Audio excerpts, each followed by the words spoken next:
Hey everybody, welcome back to Sports Central. Mark Jackson along with Hank Longo and some great tennis action. Lakeland Linder junior tennis tournament. You know, Hank, there's been an awful lot of tennis going on. I know Alex Bowes and his junior coach Danny just hosted a major tennis tournament out at Lake Region. He did well. Oh yeah, hugely successful. He's a former pro. I mean, he was ranked pretty high in the world, like 140th or something like that. That's amazing. You know, tennis is sort of making a comeback. Yeah. And USTA has really, along with the manufacturers, really stepped up a program called Play Tennis America. It's been huge. And so we've been real excited, real thankful that that's been happening. Tennis is a great sport. Of course, I had a Bobby Jean King and Pigs for Billie Jean King and Bobby Riggs. You know. And you got to be Bobby. Yeah. Did you get a whooping? 6-0, 6-1. You won or lost? I lost. I thought so. Jen Myers, we've had on the show before, but you know, I mean, she's a competitive tennis player. I hadn't played in 30 years and had a few, sitting around having a few beverages one night, and she was talking about all the tennis and said, heck, I haven't played in 30 years. And I'd still go out and beat you right now. I got spanked bad. Imagine that. Well, folks, anyhow, welcome to our third segment here on Sports Central, and thanks to the Ledger for sponsoring this third segment. And these are some fabulous guests we have. You have the honors because all I know is Kiwi and Igor. Yep. And two of the world's best water skiers. Eade, Kiwi from New Zealand, and Igor Mozorov from Moscow, from Russia, has joined us on the show. And what's so neat is that Igor flew in from Russia for this great event. We're going to talk about the Rocketman Night Jump over at Fluid Ski and Sports, which is behind the USA Water Ski AWSA headquarters over in Polk City, right by Fantasy of Flight. And it's going to take place on the 13th, next Saturday night. And if you want to go to one of the most thrilling spectator sports, extreme sports that you'll ever witness, you have to come to the night jump at the Rocketman. And Kiwi, Igor, great to have you on the show. And Kyle, tell us about this great event and how exciting it's going to be. Hank, we're looking forward to it. Scott Ellis and myself run Fluid Ski and Sports right there at Lake Rue, right by the Hall of Fame. We started the event 3 years ago. Last year we got rained out. We had a big event planned. We got rained out, had to cancel it. But we sort of built on that, and we've got a ton of the world's best skiers over this year. About 20 of the top open men's jumpers, about 10 of the top open women's jumpers, pros. And they're going to be going so far at Lake Rue, where we just can't wait for it. It's a great night. The preliminaries are during the afternoon. The night action starts around 6:30. We've got a ton of cash up on the lines for these guys, and some bonuses for some world records, which they're a long way, but they can be done. Well, what's so neat about this event, the night jump, is, you know, when you did it at the Dells, I did it at the Dells. It's a lot of years of night jumping. It's, you know, you are skiing in the dark. There's a big floodlight on the jump so the skier can see the jump.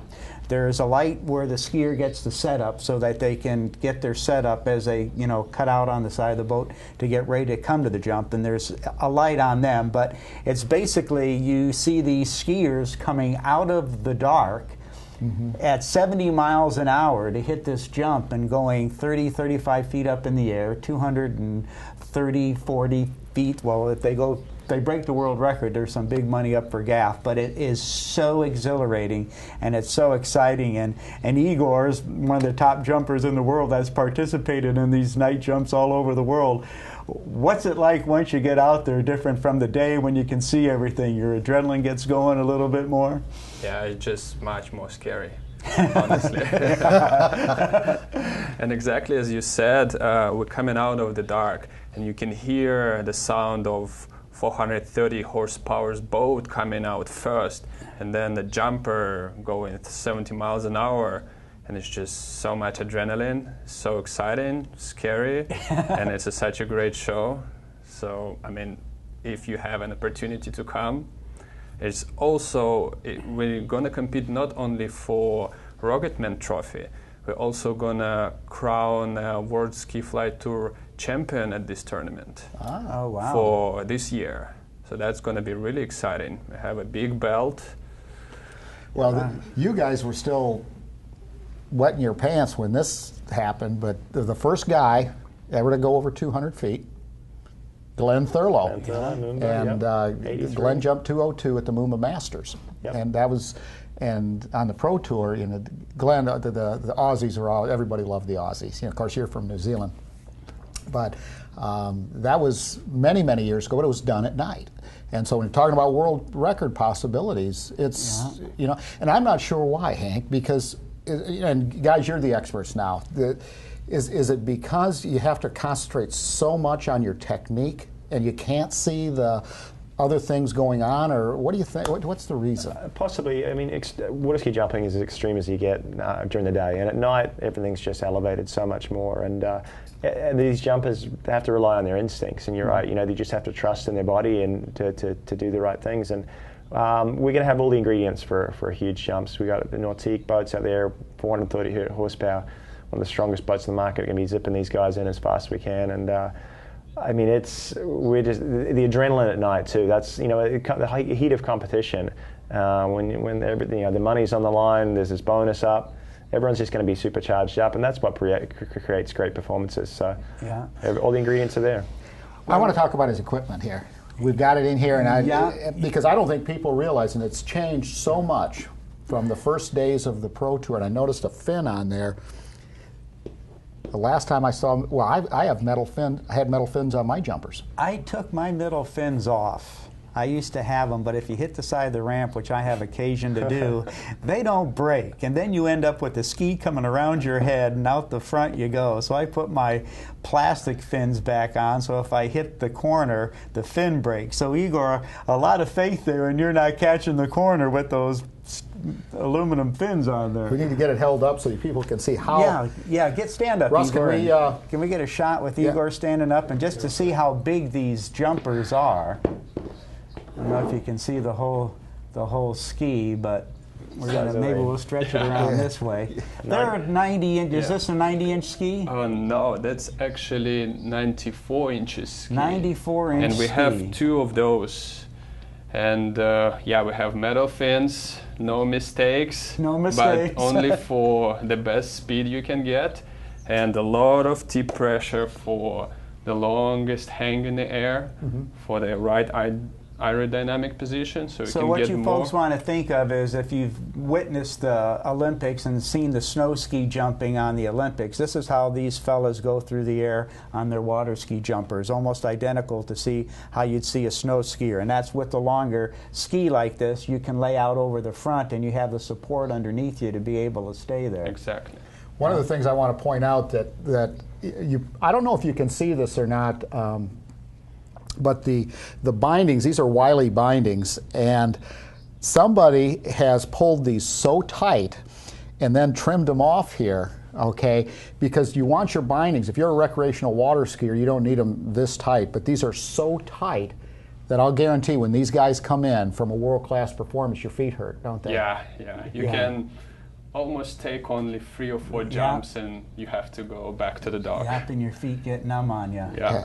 It's just the stuff you know, it's just boom, like they've been in it for so long. But you know, the width too. Width doesn't look like it's changed too much over the last 20 years, but no, the width hasn't that much, but just the length of the ski and the rocker in the ski and the way that they've got the skis to turn, especially at these longer lengths, and it's so important that after the ski turns and you get it on edge, it's stable, and you just stay and ride that edge and build up speed and pull from the boat all the way into the bottom of the ramp. Yeah, that's really important, especially in the night. To have all in control. Yeah, definitely. Okay, we'll set this back down and get Igor to join us again. And you know, the one thing about the night jumping, Kiwi, like we're talking, you rely on your instincts, and that is, you know, there's a rhythm to jumping. You know, when you come across the wakes, you get set up on your counter cut and get out on side of the boat to make that turn. You're doing that in a rhythm. It's just not you get out there, you wait, and then you cut. So you're really relying on that, you know, the feel of that. And then the other thing that's so difficult that you have to do is just to be able to relax and have faith in that, you know. And that darkness brings in that element of, you know, being able to relax and just, you know, rely on your Yeah, you're see some guys, especially some of the less ranked guys who have less experience, come out.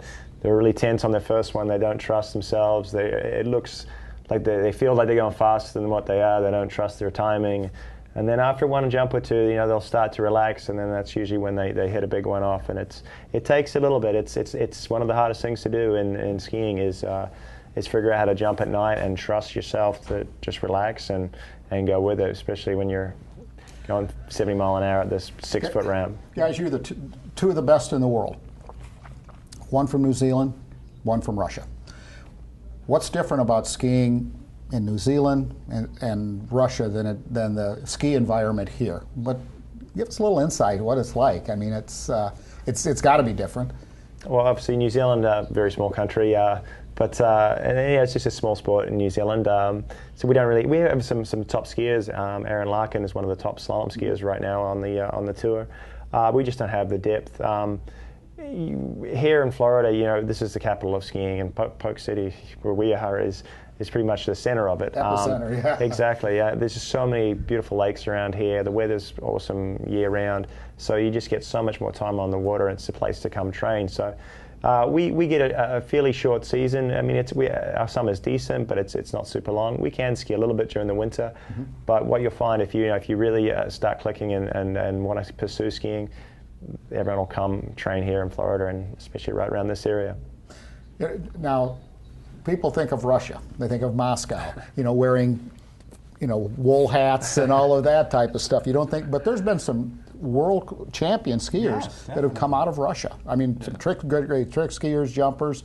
I mean, how did you get into it in Russia? That's just fascinates me. Oh, well, it's a sport, and we like sport in Russia, so we try to do it all.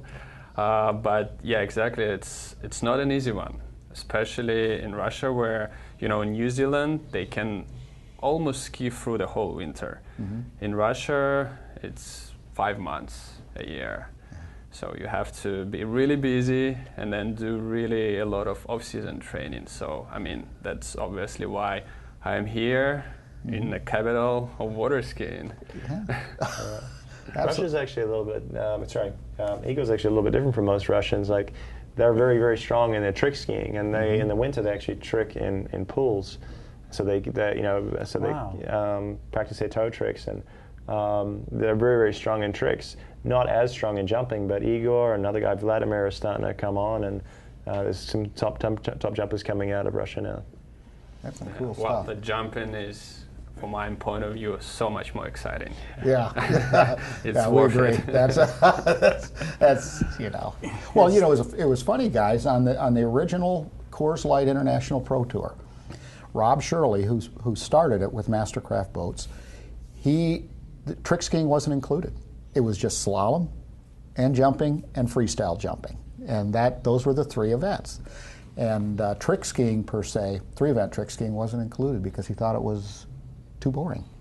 But jumping is thrilling, exhilarating. Of course, slalom skiing is fast. A lot of technique. And everyone can relate to slalom skiing too. Yeah. It's what you see out on your lake, just around the corner. But tricking, it's hard for a spectator to get the appreciation of how difficult that is. Yeah. It takes tons of hours, and it is exciting. It's fast especially when you know what they've gone through to do it, and especially with all the flips now. It's pretty amazing, but it's just hard to also the scoring perspective of it for spectators to understand exactly what's going on in the water. Jump's pretty easy. This guy jumped this far, this guy needs to beat him.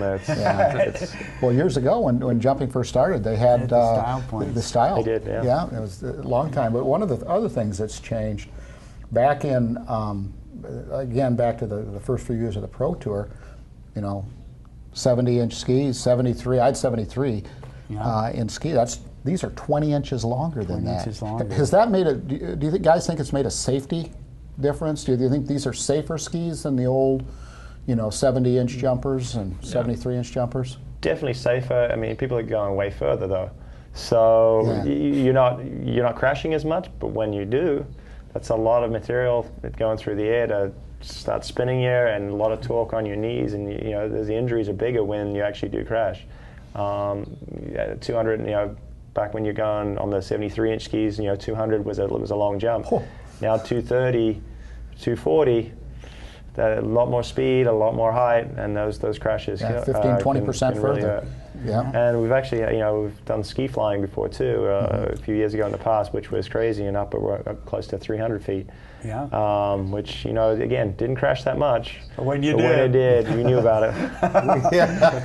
Well, we've got to wrap this up. So, Igor, great having you here. Man. Looking forward to seeing you next Yeah, weekend. it's an honor to have you here. Saturday we the appreciate you 13th being in here. Kiwi, a legend. Great to have you joining us, and all you and Scott, the Rocketman Ellis, are doing out there at Lake Grew and with Fluid Ski and Sports. And information is all on our website, skifluid.com. Skifluid.com. And your training out there is for 3-event and yes, slalom tricks and jump. We run a water ski school year-round, 7 days a week pretty much, especially busy right now. All these guys coming to town, they'll be training there this week leading up to them, so if you want to pop by. It's a free night to entertainment. We've got a bikini contest. We got demonstrations from Gino Yockler, who does all sorts of air chair, barefoot. Sky ski, yeah. There's going to be non-stop action, tons of giveaways. It's just going to be a really fun night. And like I said, it's free. There's VIP tickets available if you want to come have a good night, enjoy yourself.